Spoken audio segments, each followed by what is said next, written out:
ATM. Anong take mo sa DZMM? Magandang hapon! Eto na talaga. Masasabi na nating happy weekend o maulang weekend. Ay kasi nga ay magpapatuloy yung mga pag-uulan na yan hanggang weekend. Kumusta kayo mga ka-ATM? Ako po si Maan Makapagal. Hintayin lang natin saglit. Ang ating kasama, ang aking partner na si Zandro Ochona.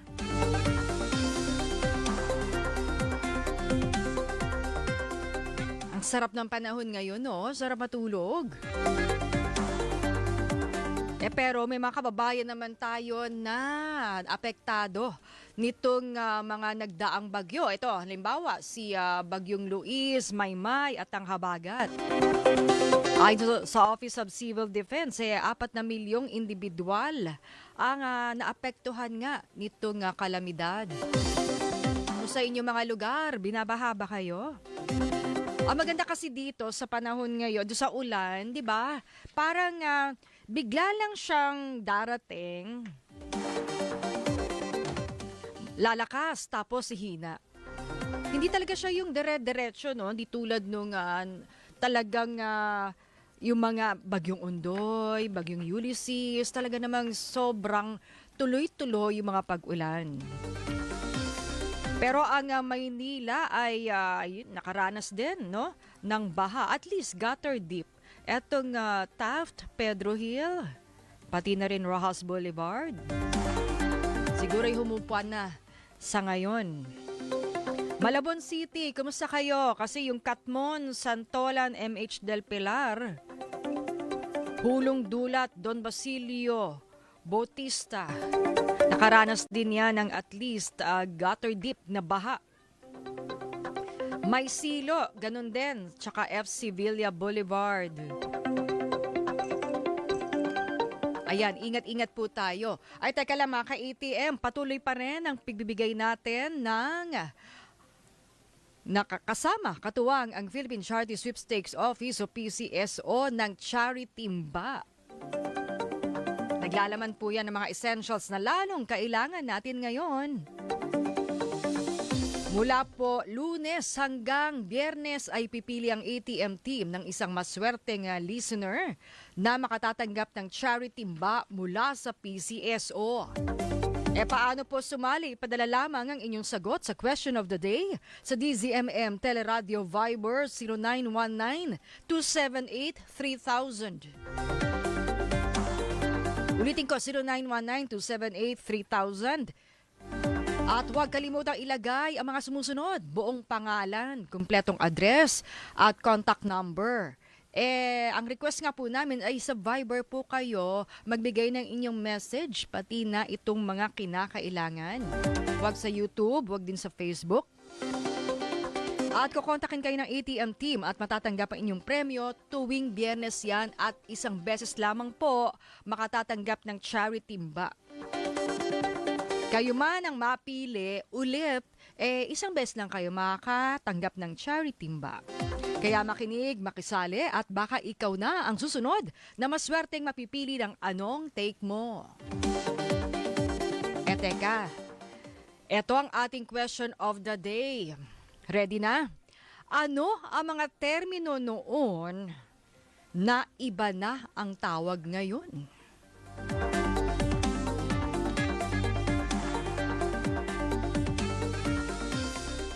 Kasi nagmula yan doon sa ghosting at Indian. Na Indian.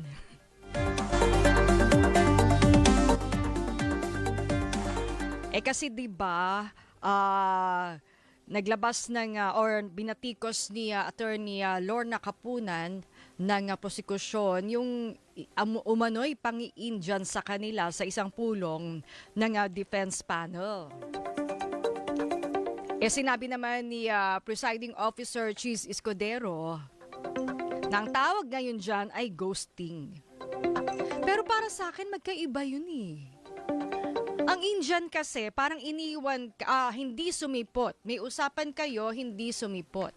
Para sa akin, mas tama yung termino. Ang ghosting kasi ngayon ay, kumbaga, ay bigla na lang iniwan ka sa ere. Hindi na nagparamdam. Ang dami niya ngayon yan. Ano-ano pa ba? Mga ka-ATM, ang ating mga termino noon na iba na ang kahulugan ngayon. Ito daw yung isa. Sabi to ng mga mga Gen Z at Millennial kong kasama dito. Deserve. Ito raw yung counterpart nung buti nga sa'yo. So kung may nangyari sa'yo masama, ang sama nyo deserve mo yan. Ito naman, ang sabi ay bias. Dati pag sinabing bias ka, one-sided ka, may kinikilingan ka. Pero ngayon daw, ito yung halimbawa, yung sino ang bias mo sa SB19. Ibig sabihin, anong favorite mo sa SB19? Sinong miyembro? Anong tawag ngayon sa pag marami kang pera, yung bagong sweldo? Paldo. Eto marami nito Delulu. Ibig sabihin, delusional. Dati kasi pag ang tawag lang dyan, luka-luka, baliw, pilingera. Ngayon, delulu na daw. O ayan mga ka-ATM, sagot-sagot. Sumali sa ating talakayan, magpadala ng inyong mensahe sa DZMM, Teleradio Viber 0919-278-3000 sa question of the day. Ano mga termino noon na iba na ang tawag ngayon? Ngayon nakakaranas tayo ng panakanakang mga pag-ulan, minsan malakas, minsan mahina. At syempre, buti na nga lang medyo tumitigil, pero lumalabas ulit yung issue ng flood control, mga basura, ating mga sewerage, pati na rin yung mga drainage system. Maayos pa ba? Ayan nga, kausapin nga natin, alamin natin ano nga ba yung lagay ng ating bansa pagdating sa ecological solid waste management. Oo. At yung krisis sa basura, gaano kalala ngayon sa ating bansa? Nasa via Zoom, makausap natin si Attorney Jonal Saliones, Undersecretary for Policy, Planning and International Affairs ng DENR. Magandang hapon, Attorney Leones. Hi, magandang hapon, Maan, at yung mga listeners ngayong hapon, maulang hapon ngayong araw. Yan, kasi, kumbaga, focus na naman sa baha, sa flood control, sa basura dahil nga maulan dito sa atin ngayon. So, gaano po kalala ngayon ang krisis sa basura ba? Sa ngayon, tingin ko medyo lumalala na ngayon dahil nag-i-increase yung ating waste generation na Napansin mga 5 years ago or 10 years, 5 years ago, nasa mga 61,000 tons lang tayo per day. Pero ngayon, nakikita natin dahil dumadami ang population, dumadami rin yung ating basura. So, nagiging lumalaki na rin ang ating pagdami ng basura. At ito naman nanggagaling din sa mga different households, lalong-lalo na sa mga creeks and esteros, mga river system, na merong mga informal settlers doon. So, mapansin mo, itong mga basura natin, alam mo naman, nandiyan kayo sa media, na taon-taon, pagka taghabagat at tagulan, nakikita natin yung mga basura dyan sa karagatan, sa mga rivers, sa creeks, kasi bumababa yan. So, ibig sabihin yan, yung mga dami ng basura na yan ay nakastock lang somewhere. Dito sa mga creeks and rivers, mga upstream, no? At saka sa mga water bodies, na pagka lumakas ang ulan, lumakas yung current ng tubig, talagang lahat yan pupunta rito sa pangpang, sa kalupaan. Kaya ito ngayon yung na-experience natin. So, ito yung talagang seryosong problema, hindi lang dito sa ating bansa, kahit sa ibang bansa, nagkakaroon din ng mga problema ganito dahil itong basura kasi ay napupunta talaga sa ating karagatan. So, ito yung ganito kaseryoso yung problema natin dito sa basura. Yung ating mga programa, sinusulong yan lalo mga LGU, yung mga single-use plastic. So, hindi po ba epektibo ito? Hindi sumusunod ang mga tao? Siguro ang tingin ko diyan na sa aking opinyon diyan naman ano, sumusunod din naman yung mga iba. Kaya nga lang medyo may kakulangan din tayo sa ating mga teknolohiya o mga alternatives. Like for example man, itong single-use Mhm. plastic natin. Madali naman nating mai-implement 'yan kung ipagbabawal natin lahat.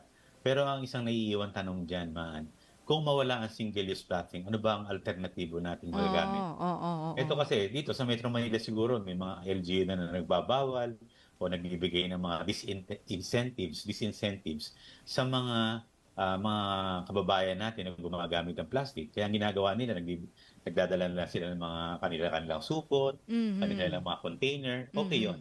Pero Mm. ang problema natin dito hindi lang naman dito sa Metro Manila at saka sa mga urban areas.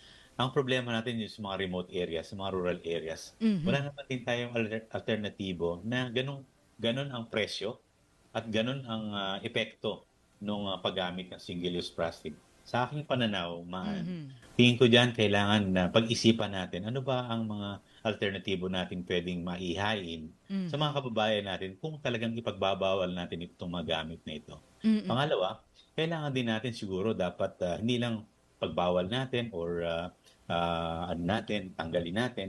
Kasi ito mga plastic na yan, hindi lang naman tayo sa atin nanggagaling yan. Sabi nga ng mga local governments, nung kanilang ina-assess yung mga basura dito sa Marikina, dito sa Parañaque, sabi nila hindi naman sa amin yan eh. Galing Mhm. dito sa taas yan eh, galing sa labas. So, ibig sabihin, talagang marami kung saan-saan nanggagaling yan. So, kailangan natin ng alternatibong teknolohiya para maubos natin yan. Kasi kung landfill lang ang pag-uusapan natin man, palagi ko Mhm. hindi na epektibo yung landfill at hindi na nila masasagot itong sa dami ng basurang na kumakalat diyan tuwing tag-ulan. Oo. Pagdating sa recycling rate, Attorney Leones, bakit mababa pa rin sa Pilipinas kahit pa meron tayong batas? Yan ang pinagtatalunan natin ng mga ibang grupo kasi ang batas natin man ngayon ay, yung tinatawag nating Republic Act 9003. Mhm, mm. Dito, nandiyan yung mga tinatawag nating segregate, paglalagay sa MRF, Mhm. ihiwalay natin yung mga nabubulok, di nabubulok at yung mga value. Tama naman yan, ginagawa Mhm. natin. Kanya nga lang, ang problema natin, yung mga ibang nare-recycle natin, very minimal lang kung saan sila dadalhin. Kung Oh. may kakulangan tayo sa mga facility or equipment or lalagyan, kung saan Mhm. natin doon dapat ma-recycle, ma-repurpose o ma-upcycle itong mga plastics. For example, Mhm. sa ibang lugar, pagka yung mga bote natin, mga bote, meron talagang pinupuntahang ano yan, facility. At doon Mhm. dinudurog, doon kino-convert uli into a new plastic, a new bottle. Dito sa Pilipinas meron tayong, na-note kami merong isa ditong bottling company, hindi ko na sasabihin yung soft drinks, pero bottling company. Ang ginagawa nila dito kino-collect nila yung mga PET bottles, yung mga Mm. plastic ng kanilang soft drinks. And then ang ginagawa nila nilalagay nila dun sa kanlurang, sa kanilang planta. Ginagawa nila ito, dinudurog nila, kina-cut nila ulit, and then kino-convert nila into a new container. So, Mhm. ibig sabihin nito itong facility nito, hindi na sila kailangang magkaroon ng bagong raw materials para sa mga bote or sa mga plastics. Oo. Ang Mm. ginagawa nila, ni-recycle talaga nila yon. Ang Mhm. problem natin dito, napakamahal ng ganitong pagre-recycle. In fact, sabi nga sa pag-aaral natin, mas magandang gumawa ka na lang ng bagong plastic kaysa Mhm. mag-recycle ka ng plastic. Talaga. Oo, Yun ang oo. challenge natin man. So, kailangan Oh. magkaroon tayo ng pagkakataon, mabigyan ng incentives itong mga industry natin, mga factory natin, para magkaroon sila ng initiative Mhm. na mag-recycle. Mhm. Kasi sa ngayon medyo wala silang incentive na nakukuha Mhm. maliban dun sa batas, yung tinatawag nating extended producer responsibility, kung Oo. saan ang mga industries natin are required na i-divert yung kanilang certain percentage ng kanilang, waste footprints, yung kanilang Mhm. generation ng waste. Sabi ng batas na yan, by 2028 dapat at least 80% ng kanilang generation ng plastic, 80% yan ay dapat nade-divert na into something else. So Hmm. ito yung mga challenges natin na kailangan nating ipatupad at gawin para ma-address natin 'to somehow, itong, Mhm. itong waste problem natin sa ating bansa. Oo, natutuwa din ako kasi minsan may nakikita akong tindahan, minsan sa isang mall, na nagbebenta sila ng shampoo, body wash o yung dishwashing liquid, magdadala ka lang ng lalagyan, no? Yun nga, pinag-usapan natin yung incentives. Makakapagbigay ba tayo ng incentive sa mga gumagawa nito, ng mga tindahan, ng mga brands na ganito yung kanilang proseso? Oo, makakatulong 'to. Actually, ito yung, ginagawa na natin ano, Mhm. ini-encourage natin yung mga lokal na pamahalaan na hindi na gumamit ng mga sachets. Alam mo, Mhm. ang ating generation ng sachets, yung mga shampoo, kape, Mhm. 163 million per day ang nage-generate nating sachets na napupunta lang kung saan-saan sa water Ah. bodies. So, ang Mm. ginagawa natin sa mga ibang industry, sa mga ibang gumagawa niyan ng mga sachets, baka po puwede yung ma-container na lang, yung malaki silang ibibigay sa kanilang mga supplier, Mhm. and then yung mga kababayan natin maglalagay na lang ng container at parang tingi-tingi, parang Mm. mantika Mm, ang mm. ginagawa Oo. natin. So gano'n ang inaayos natin, gano'n ang may mga local government na gumagawa, may mga industries na naggagawa niyan. Mhm. Kanya nga lang siyempre, minsan ang, nagiging challenge natin diyan, nako-question din tayo ng mga ibang, mga kababayan natin. Kasi pagka gano'n ang tingi-tingi baka nako-contaminate, eh. Hindi Mhm. kagaya talagang Oo, naka-package oo. ng maayos. So, 'yun ang tinitingnan namin unti-unti, and, ang, tingin namin na 'pag na-perfect na natin 'tong sistema na ganito, medyo gawa tayo ng mga paraan, mabawasan itong mga sachets o mga basura na napunta sa ating kalikasan. Paano natin mababago? Mukhang malaki pa yung ano natin eh. Matagal pa ito, Attorney Leones, yung konsepto nung, kumbaga, yun nga, circular economy. Kasi tayo linear ngayon, di ba? Yung parang Tama. gamit, gawa, gamit, tapon. Ano lang, isang proseso lang eh. Hindi yung talagang i-recycle lahat. Medyo matagal pa ito, Attorney Leones. Matagal pa ito in a sense na siyempre iba yung nakagawian natin na Mhm. ano. Siguro yung mga panahon natin, ganitong panahon medyo mahirap na ring turuan yung mga kababayan natin na, kailangan ito, itapon mo 'to, kailangan i-recycle mo 'to. Mhm. Siguro dapat massive information na education, at saka dun pa lang sa dun pa lang sa una, sa mga kabataan natin dapat na orient na natin at nabi-brief na natin sila. Kaya nga itong, sa gabay po, sa utos po ng ating, pangulo, ang mga agencies po nagtutulong-tulong 'yan. Like for example, itong DNR, nakikipag-coordinate kami sa DepEd kung Mhm. papaano natin mailagay itong mga konsepto na ito sa curriculum ng ating mga estudyante. Dapat dun pa lang sa kabataan natin, malaman nila kung paano mag-protect ng environment, kung paano pagdi-dispose ng plastic, paano pagtatanim. Dun pa lang dapat para habang lumalakas sila, dala nila yung gano'ng konsepto at magkakaroon sila ng disiplina.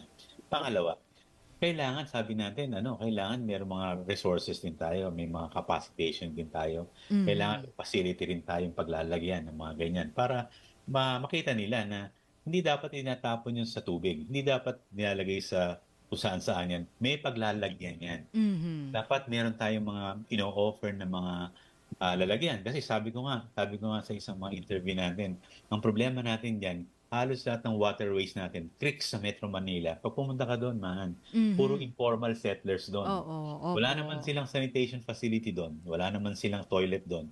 Ang toilet at saka basurahan nila yung creek na mismo. Mhm.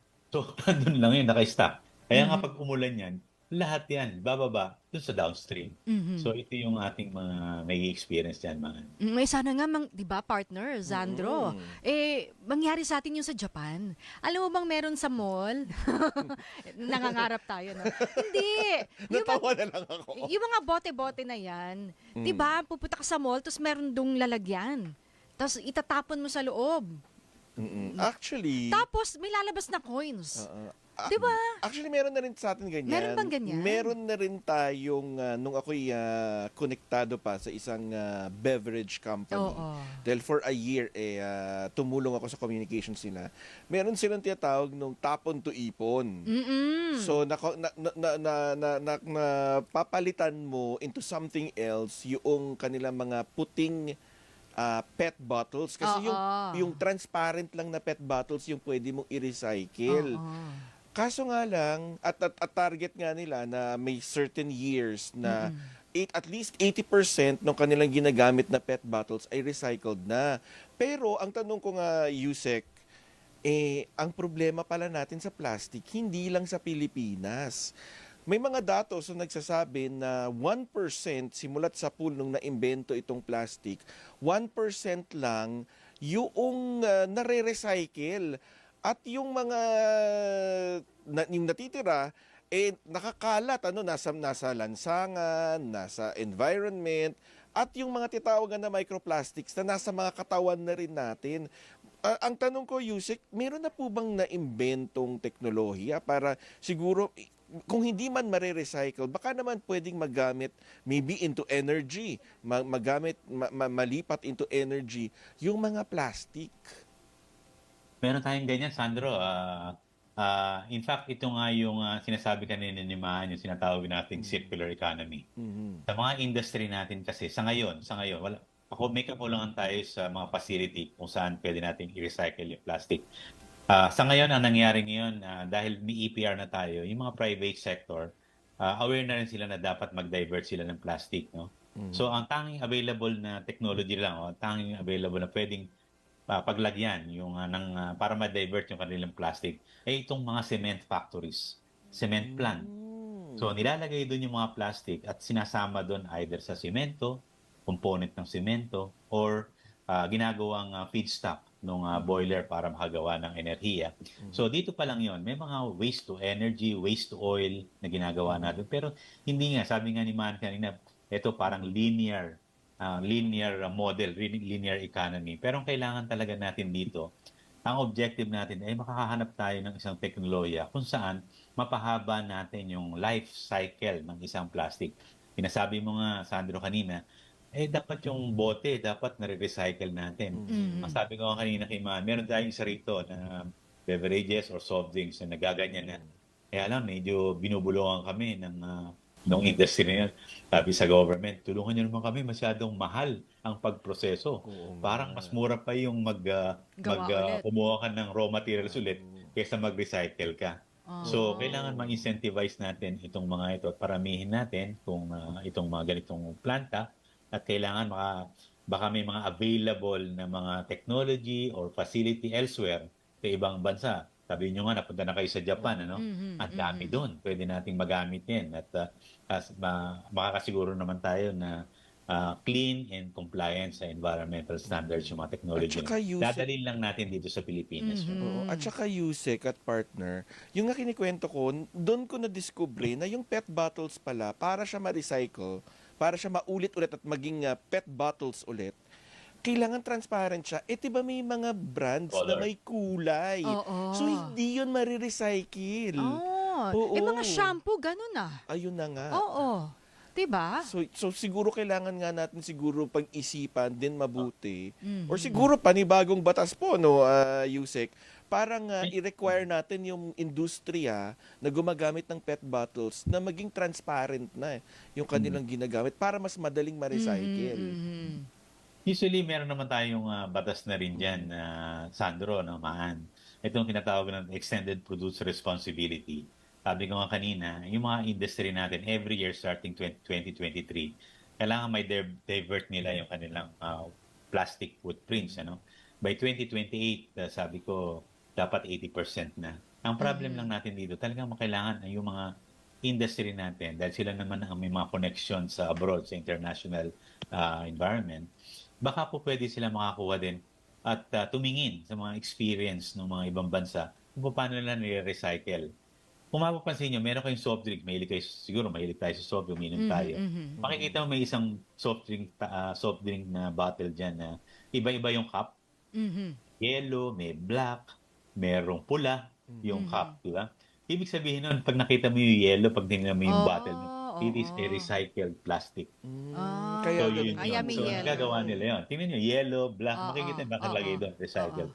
Sa mga naman, ang problema natin dito nga, yun nga lang, we can really collect. Kaya lang, hindi lang yung unless we reduce yung number ng plastic components, plastic sa generation, ang mangyayari sa atin, puro basura na lang tayo, basurero tayo. Laging end of the pipe yung solution natin. Pero sa ngayon, sa pagtulungan namin sa DTI, sa ibang mga industry, ina-encourage nila na bawas-bawasan naman yung paggawa, yung mga packaging materials nila. 'Di ba? Mm. Pagka bumili kayo sa atin, nagaling tayo sa ibang bansa, pupunta tayo sa duty free, ang daming Oo. plastic, napakaliit nung nung object na Bili, bilhin natin, oo. tapos lalaki ng plastic. Sabi namin, baka ditong mga industry, paliitin nyo na. Paliitin, hindi naman masyadong elaborate yung packaging materials ng plastic. Pangalawa, ini-encourage namin ang mga industry na huwag masyadong gumamit ng plastic. Bawasan na yung content ng plastic. Kasi Oo. hindi naman talaga ang reality natin yan, Sandro, Mhm. hindi pala natin pakaya na mawala yung konting plastic kasi Yun na nga. una-una, lalo na kung pagkain yung tipo ng nakalagay doon, Oo. hindi talaga hindi either siguro may aluminum doon, pero ganun pa man, may plastic na konti pa rin. Oo. At saka Kasi yung somehow, sachet economy natin. Kaya nga eh. Kasi tayo sachet tingi kasi nga mas mura. Kung kung iibahin natin yun, parang magiging anti-poor naman. May maiiwan tayo sa mga kababayan natin. Yusek.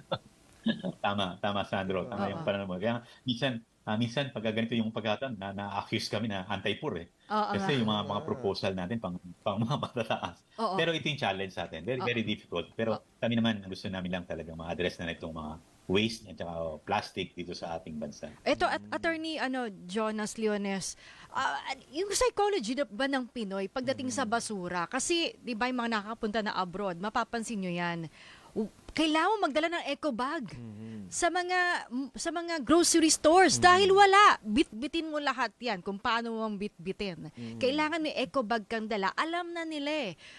Wala kang makitang basurahan sa labas, sa gilid-gilid.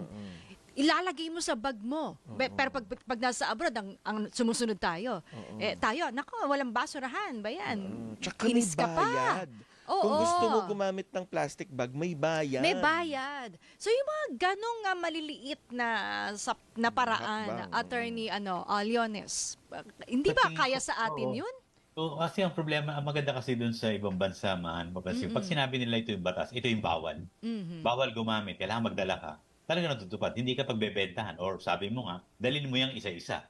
Tiyakapin mo yan. Pero dito kasi sa atin, medyo may circumvention. May mga business na interest agad. Like for example, bawal ang plastic dito sa LGU na ito. Sabi nga ni Sandro, bawal. Pero pwede kang bumili, babayaran mo. Ibig sabihin, pero kung sinabi mo dapat bawal. Magdadala kayo ng dapat ng kalagyan. Kaya lang, nagkakaroon ng option eh. Parang sumunod ka nga, pero kung may pera ka, bili ka plastic, makakagamit ka. Pero sa mga hindi, mapipilitan ka magdala dahil imbis na bibili ka ng plastic, magagamit mo na sa ibang mabibili mo mga bagay. Yun ang nagiging problema. Nagkakaroon sila ng alternative. Whereas if we will really strictly enforce yung ating mga patakaran, mga ating regulasyon, pag sinabi nating bawal. Okay. Gusto mo, edi isa-isa mong buhatin ng mga binili mo. Magandang pag-usapan pa to sa mga susunod na araw, Attorney Jonas Leones. Marami rin kasing matitigas sa ulo. Siya po. Okay. Maraming salamat. Siya po ang Undersecretary for Policy, Planning and International Affairs ng DENR at siya ring Supervising Undersecretary ng Forest Management Bureau and Manila Bay Coordinating Office. Salamat. Ang oras, 1 minuto makalipas ang 5:00 ng hapon.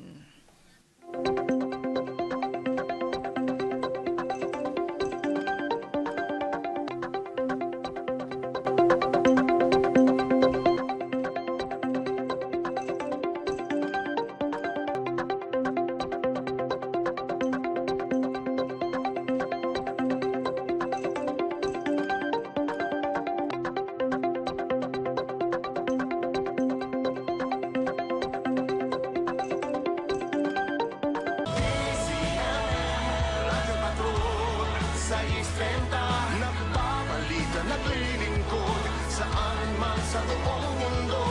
DZMM, Radyo Patrol 630, tapat at totoo, naglilingkod sa'yo. Oh, Pilipino!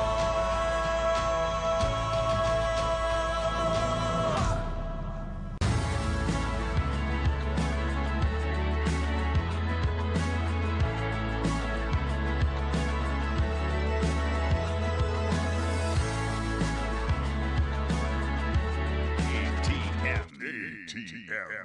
Anong take mo sa DZMM? Ito pa rin ang ATM. Anong take mo? At teka, kuha muna tayo partner ng mga balita sa labas. Sino yung una? Okay. Sino ba? Sino ang namin natin? Okay. Okay. O ito, kampo ng mga abogadong idinawit ng talent manager na si Alias Ken sa paninira kay Executive Secretary Ralph Recto.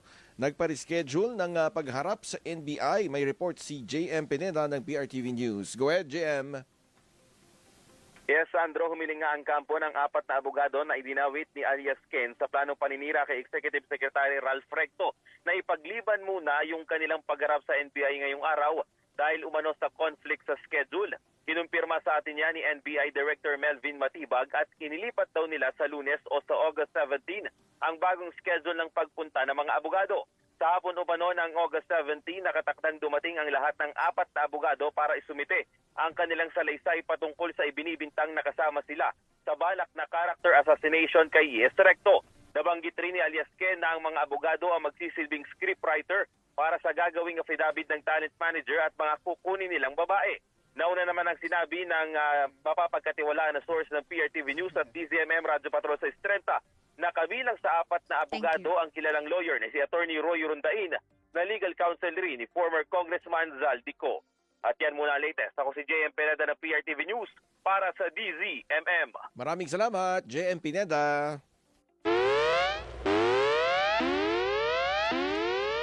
Malacanang, binatikos ang pahayag ng kampo ni Vice President Duterte sa impeachable officials. Narito ang balitang kumpirmado sigurado hatid ni Radio Patrol, Jom Garner. Jom?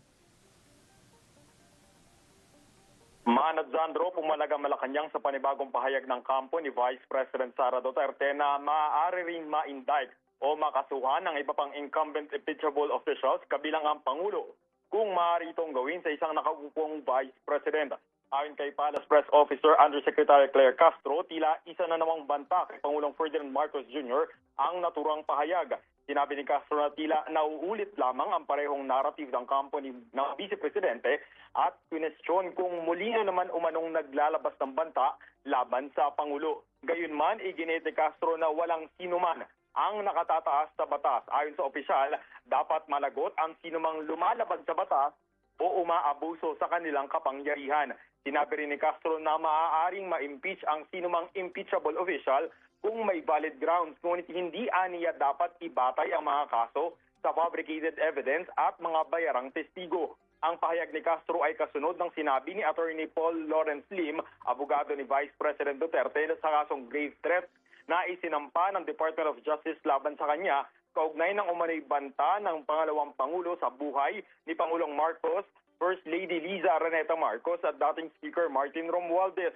Git ng abogado, may far-reaching consequences ang reklamo laban kay Duterte dahil aniya, kung maaaring i-indict at i-prosecute ang isang nakaupong Vice President, maaari rin umanong maharap sa indictment at prosecution ang iba pang incumbent impeachable officials.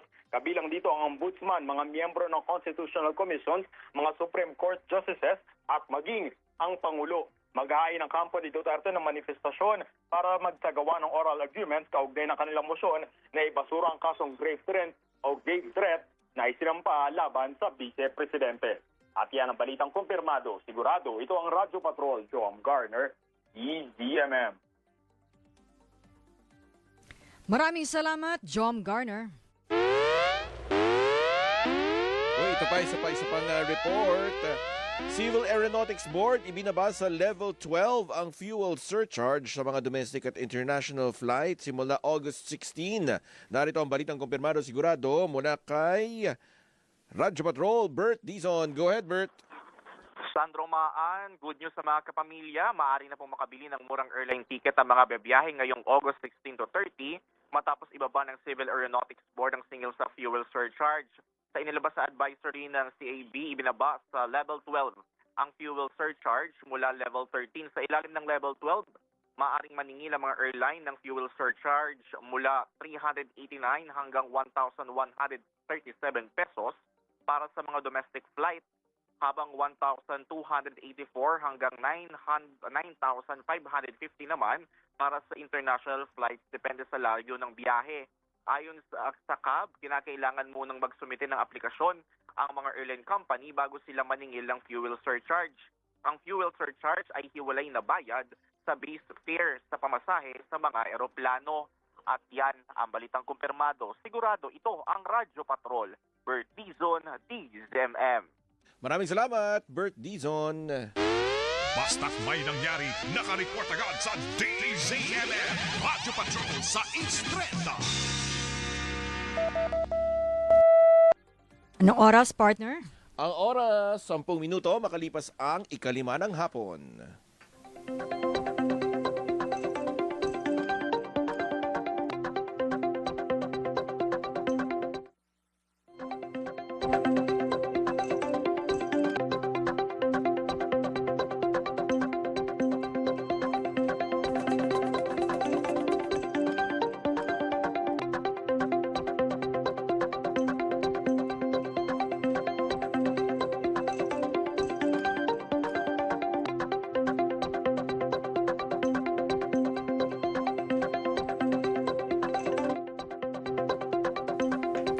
Ito pa rin ang ATM.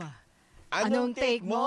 Oh, partner, sino? Siyempre, tanong natin, medyo hindi ngayon na problema ang parking. Ah. So, wag na natin tanongin kung saan niya nahirap. pinark yung UFO niya. Sa ere naman yun eh. Baka binim na lang siya pababa dito, diretso sa Oo. lobby. Syempre, alam niyo naman kasi pinagtatawan na lang namin kasi nga, 'di ba, yung tong mga trolls, Aha. yun yung Ang lupet? tawag sa kanya, Ano? Koki. Pero well, sorry to say, kami pinagtatawanan lang namin. Kayo parang natawa ko kasi parang may sinasabi si Kong Terry nung isang araw na may umiyak yata. Umiyak ba? Tanungin nga natin yan. Kasama po natin live dito sa studio ang kinatawan po ng Bicol Saro Party List at miyembro po ng House Prosecution Panel, si Kong Terry Redon. Magandang hapon, Kong Terry. Hello. Maulang hapon sa atin pong lahat. Oo nga eh. Pero pag ganun ba, apektado ba yung UFO, Kong Terry? Hindi naman. Wala, mas mataas sa langit yun. Yung UFO, di ba? Nasa labas ng planeta yun. Pero hindi ka ba nalulula kapag binim ka pababa? Kanina, binim ka pababa sa lobby. Medyo nadapa nga akong konti. Nahulog. Sana naman, wag naman, Kong Terry. Ay, kamusta? Kasi well, Day, ano this na ba week, tayo? Day 15. Fifth week na rin, lagpas isang buwan na rin yung Yay! linggo, no? Yung linggo Layo na. pa. Kamusta, Kong Terry? Ano po bang analysis ninyo sa 15 trial days? Well, una sa lahat, okay naman yung naging presentation, no? Nung pong mga witnesses, no? Pero ang pinaghahandaan po namin sa Lunes, yung pong ilalabas daw po ng Senate Impeachment Court na guidelines doon po sa pakikipag-usap sa publiko ng pong mga partido at ng Senate Impeachment Court, no? Wala naman ho kaming pagtutol doon po sa ilalabas ng bagong reglamento ng atin pong Senate Impeachment Court, pero very important hong state na dapat ang overarching, ang pinakamahalagang prinsipyo, yung pong kahalagahan na maipaliwanag sa atin pong mga kababayan, yung pong pang-araw-araw na tinatakbo nung pong impeachment trial po natin, whether ng prosekusyon, nung pong depensa, at ng korte po mismo. Kasi, Kung Terry, anong rule? Ang magiging ruling sa tingin ninyo? walantayin ho natin. Ayaw naman ho natin wala, pangunahan po yung Senate Impeachment Court. Pero I think ang sa bahagi po ng prosekusyon, ang gusto naman ho nating masawata dyan, yung una, fake news, misinformation, tsaka disinformation. Kasi yan naman po talaga yung dapat hindi po talaga magtuloy. Pagka po sinasabi ng mga prosecution, ng defense, at ng court itself. No? So, kasi syempre, hindi ho natin tinutulungan yung publiko. Pagka ho nag-fake news tayo, doon po sa pagtakbo, nung pong paglilitis. And at more importantly, syempre, ang atin pong pagtingin, pagka ho naghigpit doon po sa public communications, pagpapaliwanag sa publiko para sa mga partido, dyan po magkakaroon ng vacuum eh. Ibig sabihin, yung pong mga hindi prosecution, defense, at court, no, na nagsasalita. Pwede hong pumasok dyan yung actual na fake news. Yun na nga. Misinformation tsaka disinformation. No? So, sino yung magpapaliwanag? Kung yun? sakali ipagbawal yung pagpo-post ninyo, kasi di ba, nag-ugat yan doon sa pagpo-post ni Attorney Virgil Ligutan, no? Noon nga sa nakaraang paglilitis. Kung ipagbawal yung pagpo-post, kahit kayo, pabor ba kayo? Tingin ko naman na hindi naman naabot sa punto na yun. Kasi una sa lahat, kung yung pag-usapan lang ho natin yung kay Attorney Ligutan, hindi nga ho within sub judice yun kasi Hindi naman merito eh. hindi naman siya nagtalakay na merito eh. Ang Oo, pinag-uusapan oo, niya doon, oo. yung pong prinsipyo po ng batas. No? So hindi yun within the sub judice rule. Kaya nagtataka kami bakit nag-iiyak po yung depensa sa bagay po niyan. Pero again, kahit naman ho yung mga inilatag halimbawa doon po sa court itself, no, during the proceedings, very important na ipaliwanag natin sa mga kababayan ho natin. Yung kasi syempre, ang sinasabi na nga, di ba, over-judicialized. Ibig sabihin, sobrang technical. Masyadong parang pang-abogado na lang yung pong paglilitis. Dapat mabigyan po ng pagkakataon, yung prosecution, depensa, at korte mismo. Yan naman yung ginagawa everyday pagkatapos po ng paglilitis. No? May recap. Nagkakaroon po ng kanya-kanyang paglilinaw. Yung pong lahat ng partido dito po sa bagay po na ito. At saka teka lang, partner, Kong Terry, hindi ba mismong si VP Sara yung nagkomento? Actually, mas malala nga yung ginawa bakit niya siya? Kasi tinawag niyang bending dalo itong impeachment process. Hindi ba dapat mas matindi yung dapat siya yung unang sitahin dahil dun sa kanyang pahayag na yan na tinawag niyang bending dalo ang isang impeachment process na itinatakda ng saligang batas na minsan hindi rin niya sinipot. Yun nga po yung kailangan din po nating ilinaw at syempre pinag-iisipan po ng prosecution kung mag-raise po kami ng either oral manifestation or written manifestation sa bagay po na ito. Kasi totoo yung binanggit nyo. Kung meron po talagang nag-violate po, not just talking about the merits, but basically questioning the integrity. Yung integridad po ng korte mismo, yung pagkakasabi ho lang ng bending the law, integrity po ng korte ang pinag-usapan doon, hindi naman ho merito Yun yung dapat hong pagpaliwanagin at sitahin ng pong korte. And secondly, syempre, pwede hong ma-raise din yung pong ginawang splicing ng video po ng isa po naming kasamahan sa Attorney prosecution Chel. panel at Senator Judge po yung po naglabas po nito. No? So, I think yung kabuuan pong tunguhin naman po natin talaga dito ay hindi masagkaan yung pong pagpapaliwanag sa publiko kasi mahalaga na masapul po ng taong bayan yung pong pinag-uusapan sa impeachment but mapigilan lang po itong pag-spread ng fake news, misinformation, disinformation dito po sa paglilitis po natin. Doon sa day 15, no? Ng week 5 ng impeachment trial, nakatuon sa paglalatag ng mga audit findings yung paglilitis. So, anong tingin ninyo, Kong Terry, nailatag ba ng gusto ng prosekusyon itong mga ebidensya, dokumento, no? At sapat na to para sa, kumbaga, ipruweba yon ng impeachable offense. Well, masaya ho kami doon sa itinakbo po ng dalawang mga witnesses po ng COA. No? Kasi pareho lang naman ho sila ng sinasabi na mali po yung naging paggamit. Kaya nga merong mga notices of disallowance, may pinapasoling perang 448 million sa atin pong pangalawang Pangulo. But very important, yung pong binabanggit din po, yung posibilidad ng pagkakaroon ng fraud audit. Ibig sabihin, talagang sisilipin na po ng Commission on Audit kung talaga bang merong pangloloko dito. Kasi fraud ng pinag-usapan, pangloloko sa paggamit ng pera ng bayan. No? So, yan po yung pwede ho nating maantabayanan na isa sa mga resulta siguro. Dito po nga paglilitis na ito. Nabukod doon sa notice of disallowance, pwedeng magbukas ng fraud audit ang Commission on Audit. Ginagamit ng depensa yung rason na, teka, on appeal pa no? Yung ND na yan, yung notice of disallowance. So, hindi dapat gamitin pa muna since on appeal pa itong ND para sa impeachment trial nga. Well, hindi rin yung totoo kasi hindi naman ho pwedeng pagbanggain yung pong iba't ibang mga prosesong tumatakbo. No? So may proseso ng pananagutan sa ilalim po ng COA kaya nga nagpapasoli ng pera. Pero may hiwalay na proseso yung impeachment kung saan ang penalty ay pagpaalis sa pwesto. In the same manner, halimbawa, sa grave threats, di ba? Yan naman ho, criminal case, yung pagtakbo ho ngayon.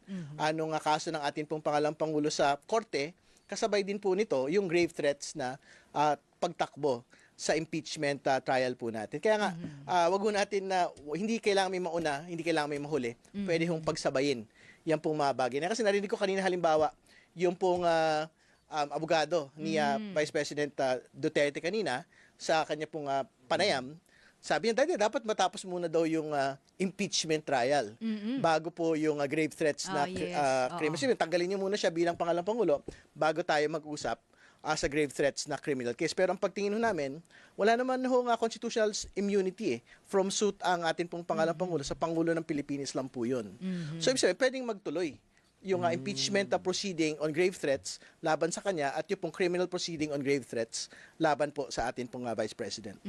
So ibig sabihin po, ipaliwanag lang natin. So bukod sa Pangulo, lahat ng mga impeachable officials pwedeng kasuhan concurrent habang isinasagawa yung impeachment trial nila. Tama po yan. Kasi ang posisyon nila kanina, paano yan? Lahat ng mga impeachable officials, pwede na makasuhan. Ang sagot ko ron, oo, talaga. Talaga naman. Kasi ibig sabihin, kung papayagan ho natin yung ganun pong paliwanag, ibig nyo sabihin yung impeachable officials na manaksak ng tao mamaya. Wala nang kulong yun, wala nang kaso yun. Parang hindi naman ho ganun yung itinatadhana po ng batas. Hindi ba? Pagka meron kang ginawang krimen, dapat mong panagutan sa pinakamaagang panahon. Ay, ito pang isang sinasabi ng depensa. Okay, nailatag na yung lahat, no?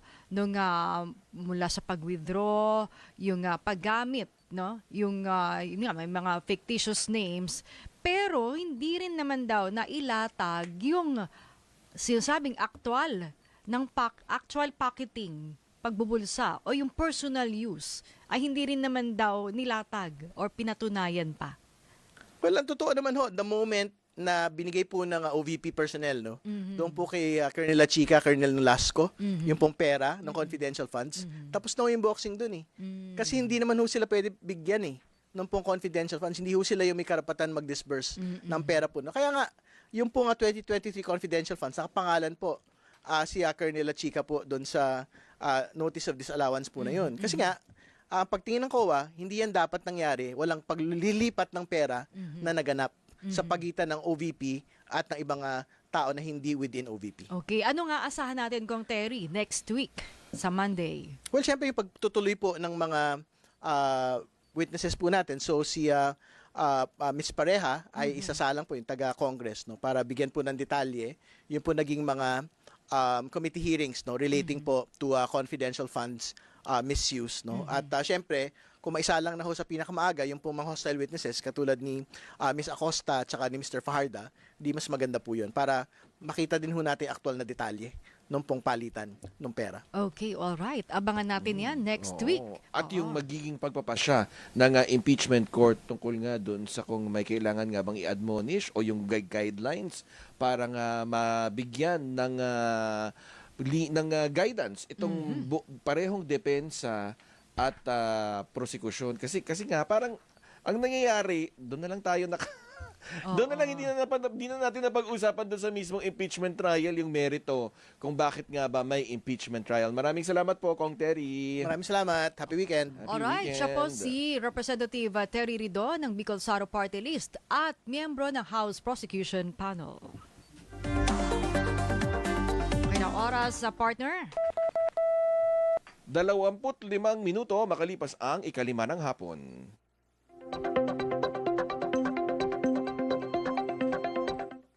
O di ba yung Ay, alam mo ba ang question of the day?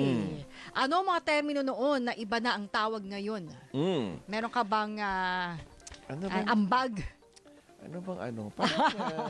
Parang kasi I wasn't born yet when Ay, when talaga you talked ba? about those other things. Alam mo, lika rito. Ay, lika rito. Oy, pero may nabunot na po, may napili na po tayo. May napili na po Sige tayong mabibigyan ng charity ba mula kay Melvin Verin ng Quezon City. Ang sagot niya, ang tea na dati ay inumin na matamis, ngayon naman ay chismis. O di ba magka-rhyme pa, no? Writer siguro to. Comedy writer ka ba? Na Melvin Chismosa Verin? noon, marites ngayon. Wala ka pang diba? ambag. Wala ka maisip eh. Ano? I'm rooting for the Dati weekend tito-tita, already. talagang tawag natin sa mga tito-tita. Ngayon ay ibig sabihin, majonda na. Hindi ba matanda. ano? Oy, tita levels na yan. Hindi mga ba ganun. uncle, ganyan, Ang tsaka in nga, ante? tito. Yun, auntie. Pwede. O, yan. Sige. Uy, tara na mag-weekend na tayo. Tara Oo, na. ayun Bye. na eh. Wala na talaga. Nagmamadali. Ito.